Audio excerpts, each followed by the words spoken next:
So what do you do once you've finished your painting? Should you varnish it before you frame it, or should you leave it unvarnished? The answer is it's completely up to you.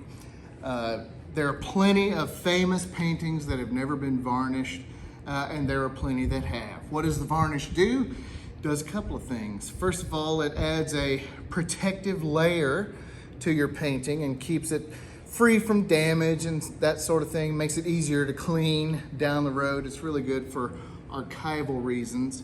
It also, I have found, punches up your blacks. It makes your blacks just a little bit darker, adds a good sense of contrast to it. As far as sales go, it adds a more refined look to your painting, makes it look more professional, more finished, and just makes it all around more appealing to a buyer. When you varnish, one varnish is as good as another as far as our art varnishes go. I like the Gamvar gloss from Gamblin'. That's my go-to varnish. And you paint it on with a brush, and I'll do a little demonstration of that. You could use any brand. I've spray painted polyurethane on for a varnish. Probably shouldn't have, but I've done it and it worked. So the downside to varnish, it used to be the case back in the day that varnish would discolor over time, especially with your Renaissance paintings and that kind of thing. They all got very brown depending on the varnish that was used. And most of the time it was shellac, which already has a tint to it.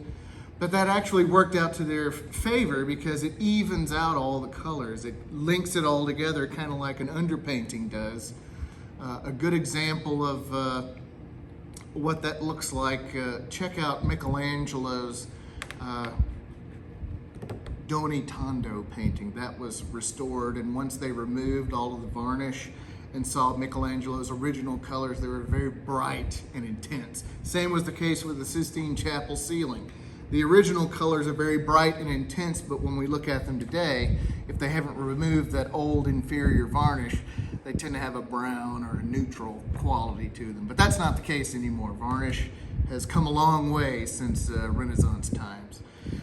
To do it, it's very easy and takes no time at all. I have a dedicated varnish brush that I only use for varnishing so that I don't accidentally get pigment on there. You can use a cheap paintbrush from the paint store, or a sponge brush, anything you want. I pour it on and then spread it with my varnish brush. I find that I like to look at it in sort of a glare so that I can see what I've covered and what I haven't covered. And if it gets a little thin, just add a little more. This will all even out when it dries. And you can do 2 layers, you can do 3 layers, you can apply as much as you want. With the Gamvar, it gets glossier with each successive layer, and I don't want it to be too glossy, so I'll just do 1 or 2 layers.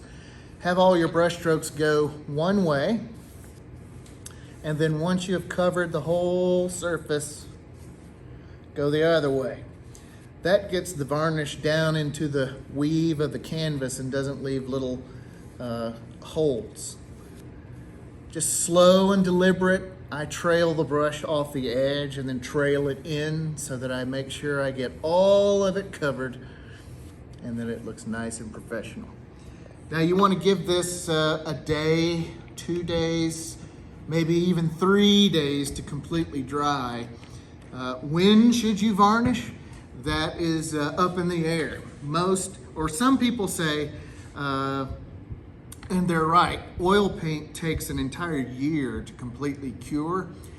It depends on the thickness of the paint. This is all a very thin application of paint, and so it was dry enough to varnish after a week, maybe 2 weeks. You don't want it to have any tack at all when you press on it. You don't want it to have any give. If I had used a very thick impasto application of paint, it would take much longer to dry, and then you would have to wait a year, 2 years even, to varnish it. But I've also done it in as little as 2 weeks, a month. I let it dry, and then varnish it. It all depends on how pressed you are for time. I usually will paint something, and if it hasn't sold immediately, I will stock it over into the corner of the studio and just let it ferment and dry and cure, and then only varnish it once it sells. So that has worked out pretty nicely. But it's up to you what you want it to do. Do I recommend varnishing? Yeah, I think I would. I think it helps give a nice little sense of finish to your artwork.